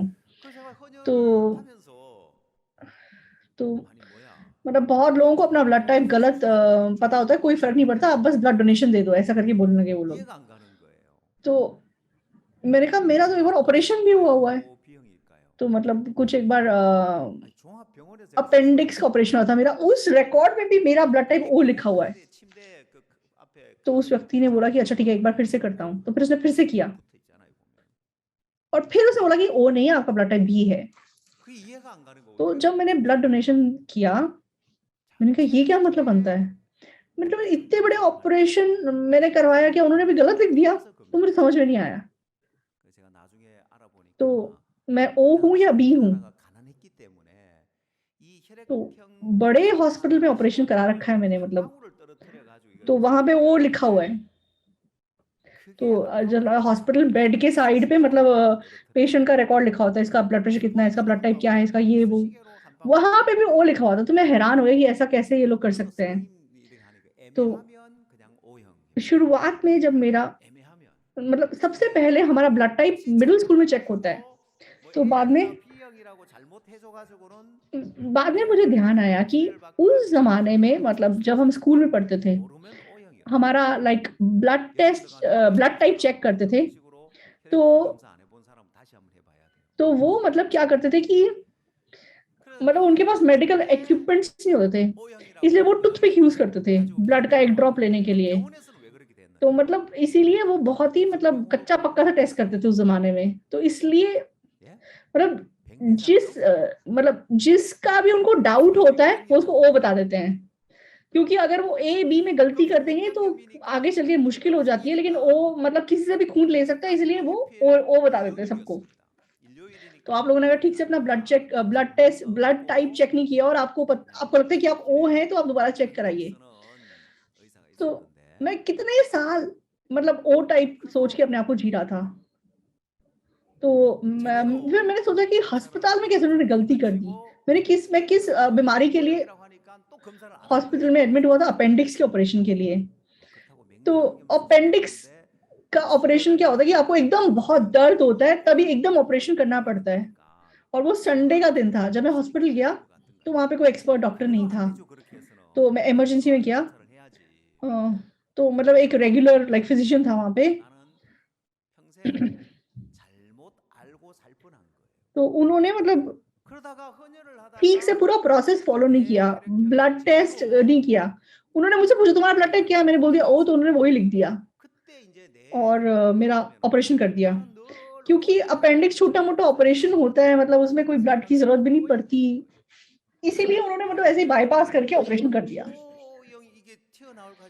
तो फिर भी मैंने सोचा कि ऐसा कैसे वो कर सकते हैं? तो मतलब एनी हाउ उन्होंने भी गलती की, इसलिए मैं ज़िंदगी का एक बड़ा हिस्सा यही सोच के जी रहा था कि मैं ओ टाइप हूँ। लेकिन एक बार मैंने ब्लड डोनेशन किया, तब मेरा blood type exactly like check किया गया, तब मुझे पता चला कि मैं बी टाइप हूँ। तो तब मेरे मन में मैं हमेशा अपने आप को ओ टाइप सोच रहा था, लेकिन तब जब मुझे पता चल गया कि मैं बी टाइप हूँ, तो मुझे अपनी सोच बदलनी पड़ेगी। तो जब अब मुझे कोई पूछता है कि तुम्हारा ब्लड टाइप क्या है? मेरे मुँह से चाहे ओ निकलने मेरे मेरे सोच में चाहे ओ याद आता है, लेकिन मुझे क्या बोलना है? मैं बी टाइप हूँ। तो अब मुझे ये बोल के जीना पड़ेगा कि मैं बी टाइप हूँ। तो मेरे मन के हिसाब से, मेरी सोच के हिसाब से, क्योंकि मैं अभी तक अपने आप को ओ समझ रहा था, तो क्या मैं अब अपने आप को ओ बताऊँगा या बी बताऊँगा? तो अब तक चाहे मैं अपने आप को ओ सोच रहा था, लेकिन अब से मुझे सच बोल के जीना है। बी हूँ मैं। तो आप लोग मतलब असलियत पे ज़ोर मत दीजिए, सच्चाई पे ज़ोर दीजिए। तो आप लोगों के मन में आपको कैसा भी लगे, आपको कैसा भी महसूस होता है, सच्चाई के हिसाब से, सच्चाई क्या है? ये वचन। वचन के हिसाब से हम अपने आप को धर्मी बोलते हैं। वचन के हिसाब से याकूब अपने आप को एसाव बोल सका। चाहे उसे अजीब भी लग रहा होगा, अरे मैं तो याकूब हूँ, कैसे ऐसे झूठ बोल दूँ? लेकिन फिर भी उसने विश्वास से एसाव बोला। माँ के मन को स्वीकार करके उसने एसाव बोला। और माँ का मन सच में परमेश्वर के वचन पे आधारित मन है, इसलिए उसे उस मन को स्वीकार करना है। तो माँ के सैक्रिफाइस की वजह से, माँ के काम की वजह से वो एसाव बन गया है। तो जब वो विश्वास से गया, तो उसके पिता ने उसे आशीष दिया। जब हम परमेश्वर के सामने जाते हैं और कैसे हम आशीष पा सकते हैं, ये हमें बताया गया है। अगर हम अपना मन लेके जाएँगे, तो हम श्रापित होंगे। तो अपना मन, अपनी सोच, अपने न्याय को लेकर के आप अपना जीवन जिएँगे, या फिर परमेश्वर मुझे कैसे देखता है? परमेश्वर मेरे बारे में क्या सोचता है? इसलिए यशायाह की किताब, एक बार फिर से हम यशायाह की किताब को देखेंगे। यशायाह 43 का 25। 도말해야만이 우리를 사랑할 수 있지. 허물이 보이고 죄가 보이고 형편없는 것이 보이는데 मैं वही हूँ जो अपने नाम के निमित्त तेरे अपराधों को मिटा देता हूँ और तेरे नामों को स्मरण ना कर तेरे पापों को स्मरण ना करूँगा। परमेश्वर किसके नाम के निमित्त ऐसा करता है? परमेश्वर 그리고 अपने 내 नाम के 죄를 निमित्त। 기억지 아니하리로 했고 자 तो 그렇기 परमेश्वर 때문에 अगर इंसान के 뭘 पाप 하나요? को नहीं 자 मिटाएगा, 22절에 उसके 보면 ऊपर लहू की परत नहीं चढ़ाएगा, तो फिर उसके क्रोध से कोई नहीं बच सकता। तो परमेश्वर को हमें प्यार करने के लिए सच में हमारे पापों को ढांपना, उन्हें मिटाना ज़रूरी था। अगर हमारे पाप बरकरार रहेंगे, तो वो हमें प्यार नहीं कर सकता। तो इसीलिए यीशु मसीह के लहू से उसने हमारे पापों को पूरा लाइक कवर कर दिया, और वो हमारे पापों को स्मरण नहीं करता। इसलिए 44 के 22 में परमेश्वर ने क्या बोला है हमको? मैंने तेरे पापों को मिटा दिया, इसलिए अब तू क्या कर, मेरी ओर फिर लौट आ। मैंने तेरे अपराधों को काली घटा के समान और तेरे पापों को बादल के समान मिटा दिया है, मेरी ओर फिर लौट आ, क्योंकि मैंने तुझे छुड़ा लिया है। तो हमारा काम क्या है? परमेश्वर के पास लौट के जाना हमारा काम है। तो परमेश्वर के पीछे लौट के जाने का मतलब क्या है?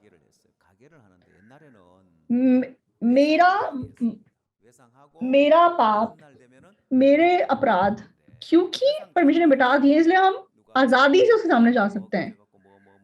तो ये मतलब मिटा देना शब्द मतलब कि एक परत चढ़ा के मिटा देना। तो हमारा घर पहले मेरे एरिया में तो हमारी एक छोटी सी दुकान थी। तो पुराने ज़माने में मतलब उधार बहुत चलता था। तो उधार लेके लोग चले जाते थे, और फिर मतलब जब सैलरी मिलती थी, लोग पैसे दे देते थे। तो एक मतलब उधार की किताब होती थी, जिसमें लिख के रखते थे किसने क्या खरीदा है। तो कुछ लोग होते हैं कि अपना उधार अच्छी तरह चुकाते रहते हैं, लेकिन कुछ लोग होते हैं नहीं चुकाते हैं। और तो एक मतलब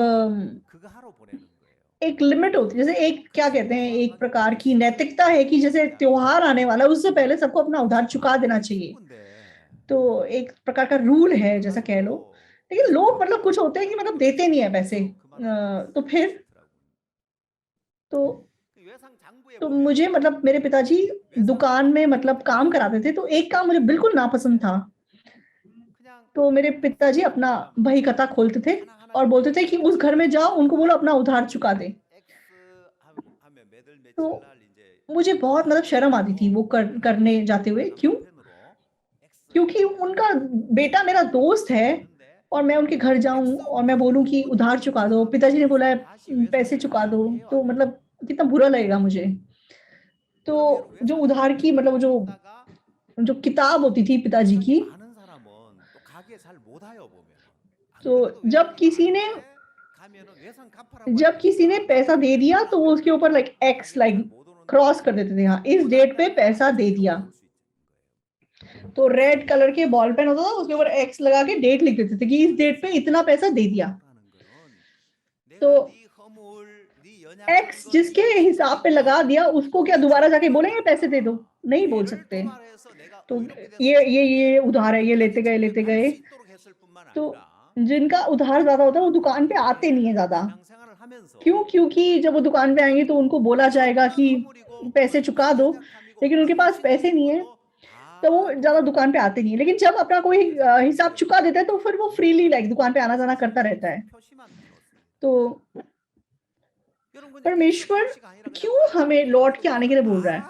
तेरे पाप, तेरी कमियां, कमजोरियां, ना केवल तेरे पापों को मैंने मतलब मिटा दिया है कि तू स्वर्ग जा सके, उद्धार पाने के बाद हमारा आत्मिक जीवन जीने के लिए जो भी हमारी गलतियां हैं, या जो भी मतलब हमारे शारीरिक रूप प्रकट हुए हैं, उन सबको भी प्रभु ने लाइक मिटा दिया है।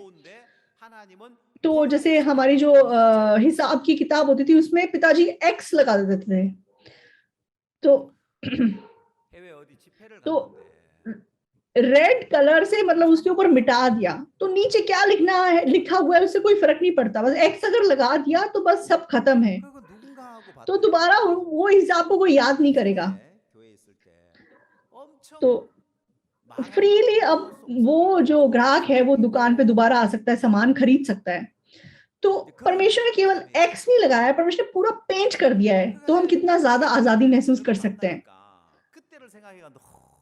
तो जब मैं विदेश में कभी बाइबल सभा के लिए गया था, तो एक समोनिम थी, 안에 많은 말이 포함돼 तो 그 उन्होंने 말이 बोला कि 그 안에 모든 पास्टर 말이 माफ़ी 포함되어 चाहती हूँ। 있잖아요. मैंने कहा क्या हो गया? 그때 목사님 말 안 तो मैंने सोचा 듣고 कौन है ये? तो 뺀돌거리고 मुझे याद आया कि 칭얼거리고 날라리 땡처럼 तो 살고 बहु मतलब पहले ये मतलब जब बहन थी तो इस समोने ने बहुत परेशान किया था, बहुत 하여간 मतलब 잘못해 प्रॉब्लम क्रिएट की थी, 가지고 बहुत मुझे परेशान किया 그런데 था। 저를 만나니까 तो 너무 미안하고 अब वो 죄송한 इतने सालों के 거예요. बाद मुझे मिली, तो 목사님 उसे वो पुराना टाइम याद आया, 아이고 इसीलिए मतलब वो मेरे पास आई, पास्टर सॉरी। 너무 고마운 거예요. तो उस सॉरी शब्द में बहुत 아, सारे 이 मतलब बातें 사도가 शामिल हैं। 복음 위에 हाँ, 사라지고 पास्टर मैंने 있으니까 पहले आपकी बात नहीं सुनी थी, मैंने 그때 आपको कितना 뭐 परेशान किया 집에서 था, 뭐 मैं कितने शारीरिक रूप से अपना जीवन जी रही थी और 신앙 मैं 안 बिल्कुल 하고 मतलब 날라리 쫓아다니고 बिल्कुल 그 하나도 क्या 기억이 안 कहते हैं, 나고 गलत जीवन जी रही 복음 थी। 위에 사는 게 너무 लेकिन 고마워요. अब वो लाइक समोनिम बन गई है और पास्टर्स मीटिंग 그래도 में मुझसे 호주에서 वो मिली तो उसे बहुत मतलब शर्म आई, मुझे बहुत माफ़ी माँगने का मन आया। 어떤 사모님이 मैंने कहा 한번 क्यों 젊은 사역자 नहीं? 부부가 있는데 तो मुझे उसको देख के मेरे मन में इतना धन्यवादी मन उत्पन्न हुआ। हाँ, 사역자가 ये 아 बहन 목사님 제 अब 아내가 갑자기 सुसमाचार के लिए जी रही है। 세월제일교회 ये देख 세월제일교회 के मैं 들어왔대. कितना 근데 मतलब मैं खुश हुआ। 세월제일교회라면서 पहले ये जैसी भी थी, कितनी भी शारीरिक थी, चाहे उसने 너무 आत्मिक जीवन 어려운 नहीं 세월이 जिया, बिल्कुल गलत 지났거든요. जीवन जिया, वो बातें मुझे याद भी नहीं 고등학교 때 है। 봤던데 लेकिन 이제 आज वो सुसमाचार के लिए 결혼을 जी रही है, वो देखिए 해가지고 मेरे मन में इतना खुशी और धन्यवादी मन था। 그때 제가 그때 얼굴을 다 तो इस बार भी मैं 기억나거든요. ऑस्ट्रेलिया गया, 그래서 서울제일교회 तो एक 있으면 समोनिम 부모님도 다 मतलब एक 서울제일교회 यंग पास्टर की पत्नी है, वो मेरे पास आई। 그때 하니까 아 तो 너무 पास्टर ने बोला 아 네가 मेरी 그 형제님 그 자매 मेरी पत्नी 누구냐 जब आप सोल जेल चर्च में सेवकाई कर रहे थे तब ये 그때 मतलब 처음 स्टूडेंट थी। 말 안 तो 듣는 बहुत पुरानी बात है। तो तब वो मतलब 그때 5वीं क्लास में होगी, लेकिन अब उसकी शादी हो 그때 गई। 노란머리 하는 중학생이 별로 और 없었는데 तो मुझे मतलब चेहरा याद नहीं है क्योंकि तब वो बहुत छोटी थी। 그때부터 뭐 신앙에 관심 तो मैंने कहा तुम 없고 सोल जेल चर्च में थी? तो 그랬고 मैंने कहा तुम्हारे माँ बाप का 그때 नाम क्या है? 처음이었는데 제가 तो 갔을 नाम 때 बताया। 초등학생이었고 अच्छा तो वो उस 중학교 भाई की बेटी है, उस बहन की बेटी है, तब मुझे याद आया। 그래서 제가 이제 입양돼서 갔는데 그 까마득하게 तो तुम 잊어버렸거든요. मतलब बचपन में कितनी शरारती थी, बिल्कुल बात नहीं सुनती थी। 그럼 네가 तो 이런 मतलब 식으로 하는구나. 아, तो उस 호주에서 ज़माने में बहुत कम बच्चे लाइक अपने हेयर कलर कर लेते थे। 와서 लेकिन ये 7th क्लास में से हेयर कलर किया हुआ था, 결혼을 येलो 해가지고 कलर का, और मतलब बिल्कुल आत्मिक जीवन में इंटरेस्ट नहीं था। तो ये उस प्रकार की बहन 제가 थी। 그 당시에 뭐 तो 속썩여 मैं जब वहाँ पे 막 था 말 तो 안 वो 들었던 मतलब 그런 거 하나도 기억 안 5वीं 나고 क्लास में थी और जब तक मैं वहाँ रहा वो 지금도 7th 8th 교회에서 में हो गई। 살고 있는 모습이 तो 너무 मैं मतलब भूल गया वो टाइम, बहुत पुरानी बात है। 여러분 그때 तो मैंने कहा कि तुम अब तक कहाँ 그거 थी? 제 उसने 마음에 बोला कि 그냥 मैं ऑस्ट्रेलिया 스며들어 पढ़ने आ गई 가지고 थी 지금 어떻게 사느냐 और ऑस्ट्रेलिया पढ़ने आई और फिर मतलब 세상 मेरी शादी हो 모습이랑 गई, मैं यहीं पे 달라졌어요. समोनिम बन गई। 그냥 육신을 위해서 그냥 तो 세상으로 나서 세상 남자 उस समय 만나서 में 그냥 육신적으로 जो 사는 그 उसने बात की थी, 자매가 जो शरारतें करती थी, वो मुझे बिल्कुल 제 याद नहीं है। मुझे 안에서 क्या दिखाई दे रहा है कि हाँ, अब ये सुसमाचार के लिए जी रही है, इसलिए वो इतनी सुंदर दिखाई दे रही है। 이제 복음 전도자와 결혼해서 복음을 위해 살아주는 게 तो 더 उस समय तुम कैसे थे या क्या थे? मैं मतलब अपने मन में उसको भुला चुका हूँ। अब कैसे जी रहा है? 복음 일 해주는 게 너무 감사하고 तो ये स्टूडेंट 제가 मतलब ये दुनिया में नहीं 그때 गई, 이야기했던 शरीर का जीवन नहीं जी, 진짜 दुनिया के किसी 소망이 लड़के से मिलके इसने शादी नहीं की, 꿈도 안 꿨고 कलीसिया में इसने शादी की और मतलब ये कलीसिया के अंदर अब सेवकाई 무엇이 कर रही है, 속삭였는데 सुसमाचार के लिए काम कर रही है। 그래가 막 저를 별 ये 너무 देख के मेरे मन में मतलब 역설하고 इतना खुशी का मन उत्पन्न हुआ। 좋아하는데 तो 아니에요. सुसमाचार का काम करिए देख के मैं इतना खुश हो सका। 잊어버리고 तो जो मैंने शुरुआत में आपको बताया था, 복음 전도자가 되어서 वो बहन ने 세상을 사는 게 सच में बहुत 너무 परेशान किया था। 하나님은 어떻게 했냐는 거예요. तो बहुत ज़्यादा उसने कलीसिया में प्रॉब्लम्स खड़ी की थी। 여러분 하나님은 इसलिए 나를 मतलब वो 나누어 나를 위한 उसकी 일을 हालत ऐसी थी कि वो मेरे 하나님은 आँखों में आँख नहीं मिला 잊지 पा रही थी, तो इतनी 않고 शर्म आ रही 그는 थी। 나로 기억나게 लेकिन 하고 मुझे 서로 एक्चुअली कुछ भी याद नहीं है।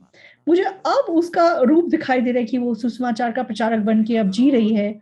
तो कितना मतलब मेरा 내가 मन 네 में खुशी और 허물을 धन्यवादी 내가 मन 네 था। 죄를 तो 다 जब मैं ऐसा सोच सकता हूँ, तो 용서했을 때 परमेश्वर कितना और 얼마나 सोचता 얼마나 होगा। तो परमेश्वर 여러분 그 하나님 앞에 가면 우리가 तो परमेश्वर 자수해야 되는 거예요. परमेश्वर कहता है कि मैं अपने नाम के निमित्त तेरे अपराधों को 아무리 मिटा देता हूँ और 죄와벌을 तेरे 뺏은 पापों को 사람이 स्मरण ना करूँगा। 아니어도 하나님 앞에 तो तू 가면 अपने पापों को स्मरण मत कर, क्योंकि 내가 मैं तेरे पापों को 어둡다고 할 बिल्कुल 수 स्मरण 있어야 नहीं करता। 돼요. 거룩하다고 할 수 있어요. 자유할 तो 수 있어야 मैं तेरे 되는데 दोष को, तेरे 예수 그리스도의 अपराधों को 보혈로 मैं उसको मिटा 하나님 चुका 앞 हूँ, 안에 इसलिए तू 나를 आज़ादी से मेरे पास 위하여 लौट आ। 예수 그리스도의 तो जब 보혈로 हम उस परमेश्वर के 돌아왔기 सामने जाते 때문에 हैं, तो 하나님은 हम 내 आज़ादी से 죄와 जा 벌 सकते 허물이 हैं। 하나도 보이지 않는 거예요. तो चाहे कितना भी गंदा घिनौना व्यक्ति क्यों ना हो, अगर वो परमेश्वर के सामने जाता है, तो हम ये बोल सकते हैं कि मैं धर्मी हूँ, मैं पवित्र हूँ, और सच में हम आज़ाद महसूस कर सकते हैं। क्योंकि यीशु मसीह के लहू से सच में हमारे पाप सब ढाँप दिए गए हैं। तो परमेश्वर को हमारे पाप अपराध बिल्कुल भी दिखाई नहीं देते। तो उद्धार पाने के बाद भी, तो अब चाहे आप याकूब जैसे दिखाई दे रहे हों, आप रोमहीन हैं, बेकार हैं, बिल्कुल आपकी हालत खराब है, तो हमारा रूप जैसा भी हो, पिताजी के सामने वो एसाव है। तो अब चाहे आप शारीरिक हैं या बेकार के इंसान हैं, लेकिन माँ रिबका ने याकूब का रूप पूरी तरीके से बदल दिया, और उसके अंदर कोई कमी घटी नहीं छोड़ी कि उसे आशीष ना मिल सके। यीशु मसीह ने सच में पहले मैं जैसा भी था, उस मैं को उसने ढाँप दिया है। वो गंदा घिनौना मैं उसने कवर कर दिया है, और परमेश्वर के सामने एक सिद्ध व्यक्ति के रूप में, एक आत्मिक व्यक्ति के रूप में आशीष पाने के लिए कोई कमी घटी ना हो, ऐसा व्यक्ति मुझे बना दिया। इसलिए ऐसे मेरे ऊपर तू लौट आ। तो मैं शारीरिक खून में बस विश्वास नहीं है, मैं इस दुनिया को पसंद करता हूँ। मैं बहुत मतलब शारीरिक हूँ, मेरे अंदर बहुत इच्छाएँ हैं, कोई बात नहीं। तो तेरा शारीरिक रूप, तेरा जैसा भी रूप है, उसे ढाँप दिया गया है, बस तू मेरे पास लौट आ। तो जब हम परमेश्वर के पास लौट जाते हैं, तो हम आज़ाद महसूस करते हैं, हम फ्री महसूस करते हैं। तो व्यभिचार में पकड़ी गई स्त्री, तो बाकी सारे लोग वो गंदी घिनौनी औरत चाहे उसके ऊपर उँगली उठा रहे थे। लेकिन जब वो यीशु मसीह के सामने गई, तो यीशु मसीह कहते हैं कि मैं तेरे पापों को ढाँप चुका हूँ, तू मेरे पास लौट आ। तो यीशु मसीह के सामने जाने के लिए तुम मतलब सिद्ध हो। यीशु ने बोला कि वो कौन है, मतलब क्या किसी ने तुझको दंड की आज्ञा नहीं थी? तो उसने कहा किसी ने भी नहीं। तो यीशु मसीह के सामने जाने के बाद हम आज़ाद हो सकते हैं। तो दुनिया चाहे आपके ऊपर उँगली उठाए, दुनिया चाहे आपको गंदा घिनौना समझे, लेकिन यीशु मसीह के सामने आप आज़ाद हैं। तो तू मेरे पास लौट आ, अपने मन से मत जी, मेरे पास लौट आ। तो तेरे पाप, तेरे अपराधों को मैंने ढाँप दिया, उनको मैंने कवर कर दिया है। इसलिए मेरे सामने तू आज़ाद जीवन जी सकता है। तो दुनिया चाहे तुझे शारीरिक कहे या तुझे कैसा भी व्यक्ति बोले, दुनिया तुझे कैसे भी देखे, लेकिन मेरे सामने तू सिद्ध है, मेरे सामने तू आत्मिक है। तो ऐसा हमें जीने के लिए बोला गया है। ऐसा व्यक्ति प्रभु के सामने लौटा हुआ व्यक्ति है। तो उड़ाऊ पुत्र जब पिता के सामने लौट के गया तो कैसा था? तो पिता के सामने लौट के जाने से पहले, मैंने पृथ्वी और आकाश के विरुद्ध पाप किया है, और मैं तेरा पुत्र कहलाने के योग्य नहीं हूँ। तो जो लौट के नहीं जाता, उसका खुद का रूप, उसको कैसा दिखाई दे रहा है, उसकी मतलब उसके हिसाब से उसके अंदर बहुत पाप है। मैंने पृथ्वी और आकाश के विरुद्ध पाप किया है, मैं तेरा पुत्र कहलाने के लायक नहीं हूँ। तो ये ऐसे व्यक्ति का जीवन है जो लौट के नहीं गया है। तो जो व्यक्ति पिता के सामने लौट के गया है, जब उड़ाऊ पुत्र पिता के सामने लौट के चला गया, तो पिता ने सच में उसके दोष को और उसके मतलब जो भी अपराध थे, उन सबको भुला के उसको मतलब उसको अंगूठी पहनाई, उसके लिए सब कुछ किया और उसे कहा कि तू मेरा पुत्र है। तो लौटा हुआ व्यक्ति कैसे अपना जीवन जी सकता है? तो लौटा हुआ व्यक्ति पिता के सामने हियाव से जी सकता है, बेटे के समान जी सकता है, आज़ादी से जी सकता है। तो आप लोग याकूब के मन में वो खुद अपने बारे में क्या सोच रहा है, वो ज़रूरी नहीं है। तो उड़ाऊ पुत्र पिता के पास लौट के जाने से पहले क्या सोच रहा था? हाँ, मैं गंदा हूँ, घिनौना हूँ, मैंने सारे अपने पिता की संपत्ति को ऐसे उड़ा दिया है, मैं सच में उसका पुत्र कहलाने के लायक नहीं हूँ। तो ये लौट के जाने से पहले का रूप है। अपने अंदर से उत्पन्न होने वाली आवाज़ को सुन के जीने का रूप है। लेकिन पिता के पास लौट के जाने का रूप क्या है? तो जब उसने पिता की आवाज़ को सुना, तो जब उसके पाप, उसके अपराध सारे मिटा दिए गए, तो अब उसके अंदर कोई कमी घटी नहीं है। तो उसे ऐसा बना दिया गया है कि अब उसके अंदर कोई कमी घटी नहीं रह गई है। तो आज आप लोगों के मन में भी, तो मैं भी, मेरे लिए भी परमेश्वर काम करेगा। तो चाहे मैं शारीरिक हूँ, ऐसा नहीं है कि परमेश्वर मेरे लिए काम नहीं करेगा। तो चाहे मैं बेकार का व्यक्ति हूँ, ऐसा नहीं है कि परमेश्वर मेरे लिए काम नहीं करेगा। तो मेरी सोच में, तो पिता के सामने लौट के ना जाकर, मैं पिता का पुत्र कहलाने के लायक नहीं हूँ, मैं ऐसा हूँ, मैं वैसा हूँ। तो प्रॉब्लम ये है कि हम पिता के पास लौट के जाते नहीं हैं। पिता के पास एक बार जब वो लौट के चला गया, तो पिता का आशीष पाने के लिए उसके अंदर कोई कमी घटी नहीं है। तो बहुतायत में वो पिता का आशीष प्राप्त कर सकता है, उसे ऐसा बना दिया गया है। ये मतलब लौट के जाना है। तो उड़ाऊ पुत्र पिता के पास लौट के चला जाता है। तो एक गीत है कि लौट आ, लौट आ। तो क्यों लौट आ बोला गया है? तो तू पिता से दूर होकर, अपनी सोच के पीछे चलकर, तुच्छ जीवन, बेकार जीवन, पाप से भरा हुआ गंदा घिनौना जीवन जी रहा है, तो तू लौट आ। तो लौट के जब तू आएगा, तो तू पिता के सामने सिद्ध है। पिता के आशीष को प्राप्त करने के लिए तेरे पास, तेरे अंदर कोई कमी घटी नहीं है। तू मतलब पिता के मन में ऐसा बना दिया गया है।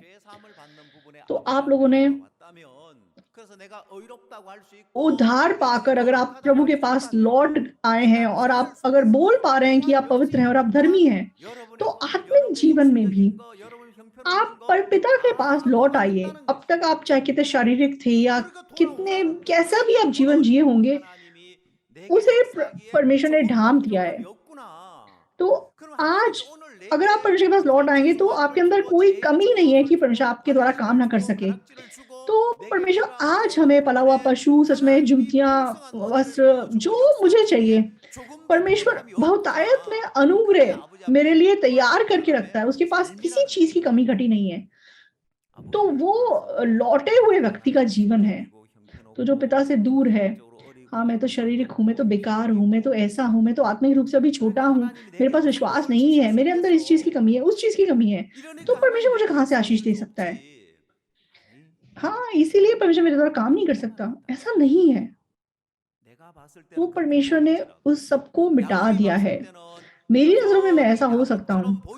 याकूब के हिसाब से अभी भी वो याकूब है, लेकिन माँ रिबका के मन में, माँ ने उसको एसाव से ढांप दिया है, एसाव की परत उसके ऊपर चढ़ा दी है। अब उसके अंदर कोई कमी नहीं है। तो परमेश्वर ने, यीशु मसीह ने सच में मेरे ऊपर एक ऐसी परत चढ़ा दी है कि मेरे अंदर कोई कमी घटी नहीं है। मैं नामक व्यक्ति को यीशु से ढांप दिया गया है। तो इसीलिए आज कोई परमेश्वर को मतलब मेरे लिए काम करने से रोक नहीं सकता। परमेश्वर मेरे लिए पला हुआ पशु, मतलब सबसे अच्छे वस्त्र, जूतियाँ, अंगूठी, सारा आशीष मेरे लिए तैयार करके उसने रखा हुआ है। उस मतलब मेरे अंदर कोई घटी नहीं है कि वो मुझे ये आशीष ना दे सके। तो प्रॉब्लम क्या है? तो आप लोग अपने मन में विश्वास नहीं रखते, अभी भी आप पुराने मनुष्य का जीवन जी रहे हैं। तो याकूब की प्रॉब्लम क्या है? तो माँ के पास ताकत है उसे पूरी तरीके से एसाव बना देने की, लेकिन याकूब अपनी सोच में फंसा हुआ है कि मैं अभी भी रोमहीन हूँ, नहीं हो पाएगा, नहीं हो सकता है। तो याकूब अपने बारे में जो भी सोचे वो जरूरी नहीं है। माँ रिबका उसके बारे में क्या सोचती है? तो माँ रिबका सच में उसको बदल चुकी है और उसको ऐसा बना चुकी है कि उसके अंदर कोई कमी घटी ना हो। तो आप लोग जैसे भी हैं, यीशु मसीह ने आपको परमेश्वर से आशीष दिलाने के लिए, परमेश्वर की ताकत को महसूस करने के लिए, आपके अंदर कोई कमी घटी नहीं छोड़ी है। उसने आपको ऐसा बना दिया है। यीशु कैसा है वो ज़रूरी है, मैं कैसा हूँ वो बिल्कुल भी ज़रूरी नहीं है। तो आपके अंदर कितना भी दोष क्यों ना हो, कितना पाप क्यों ना हो, यीशु मसीह की ताकत सारे पाप को धो सकती है।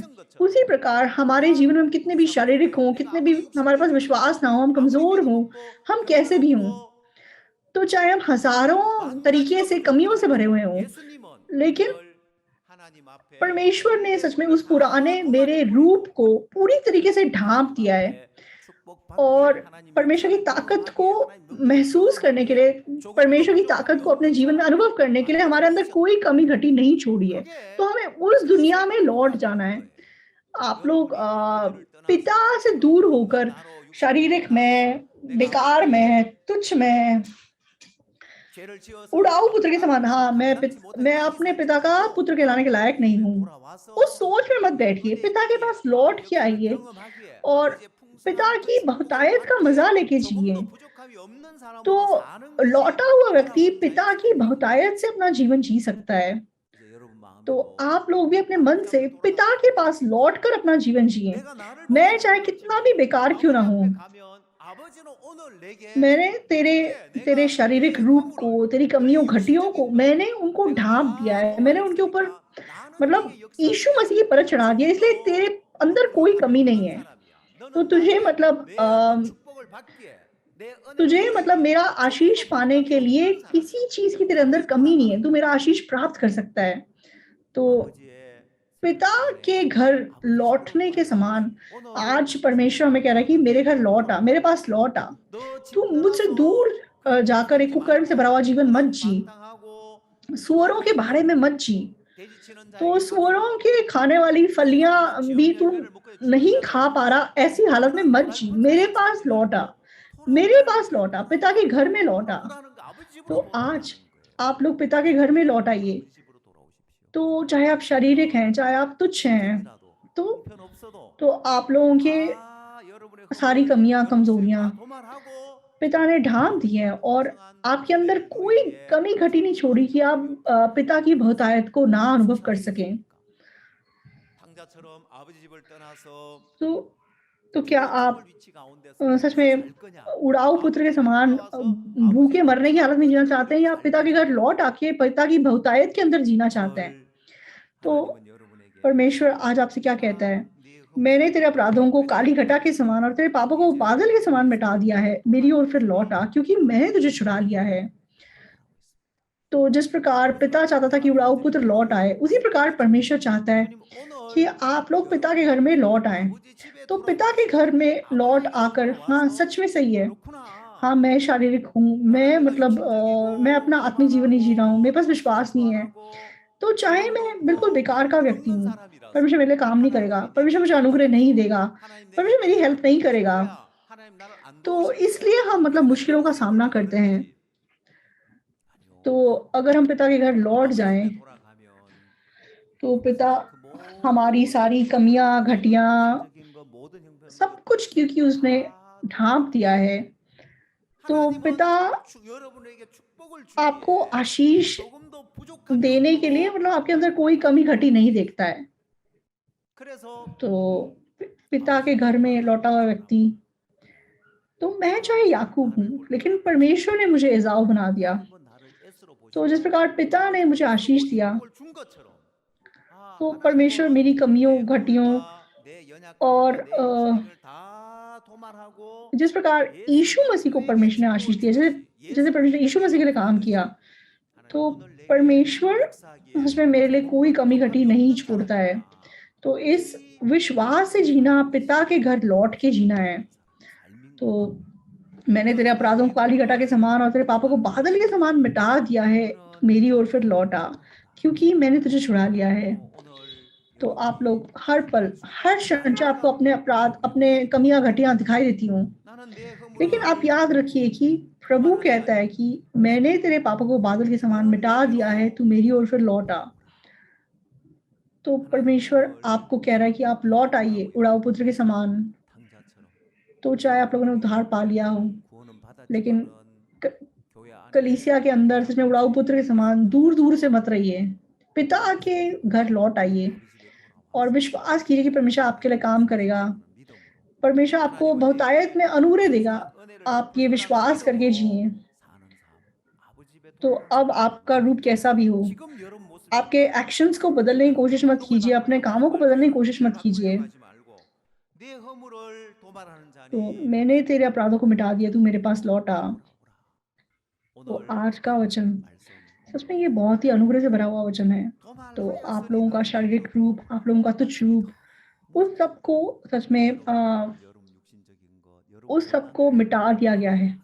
क्यों 도만하였으니 पिता 자기로 उड़ाऊ 돌아가라. पुत्र का इंतज़ार कर रहा है? 아버지가 क्यों? 탐자를 क्योंकि वो 왜 उसे सबसे अच्छे वस्त्र 돌아오게 देना 하셨습니까? 뭐 चाहता है। 하려고요? उसके हाथों में अंगूठी पहनाना चाहता है, उसके पैरों में जूतियाँ पहनाना चाहता है, उसके लिए पला हुआ बछड़ा मरवाना चाहता है। 주려고 발에 तो 신을 신겨 आज 주려고요. पिता ने आपके लिए सब कुछ तैयार किया है और वो आपको लौट के आने के लिए बोल रहा है, क्योंकि वो आपको अनुग्रह देना चाहता है, आपको आशीष देना चाहता है। 이 은혜를 베풀려고 하나님 तो 역사하려고 मैंने 하나님 तेरे 축복을 पापों को 주려고 बादल के समान मिटा दिया है, मेरी ओर फिर लौट आ। ये कितना आशीषित वचन है। 너는 나를 तो हमने ना केवल पापों की क्षमा को प्राप्त किया है, हमारे जीवन में हमारे कमियाँ, कमज़ोरियाँ, 받았을 뿐만 हमारी 아니라 मतलब 우리 गलतियाँ, 삶에 उन 허물, सब चीज़ों को 연약한 प्रभु ने 것, मिटा दिया है। 내 못난 거, 내 잘못한 거 तो 하나님 आज 다 도말하였으니 प्रभु 하나님으로 돌아가면 सबसे 주님은 오늘 बेहतरीन चीज़ें हमें 우리에게 देना चाहता है और 좋은 आप 것을 सच में 우리의 पिता के घर में 행복한 उस 영원한 आशीषित 삶으로 जीवन को जी भर के अनुभव करके अपना जीवन जी 마음으로 सके, मैं ऐसी आशा रखता 나가서 हूँ। 누리게 되기를 바랍니다. धन्यवाद।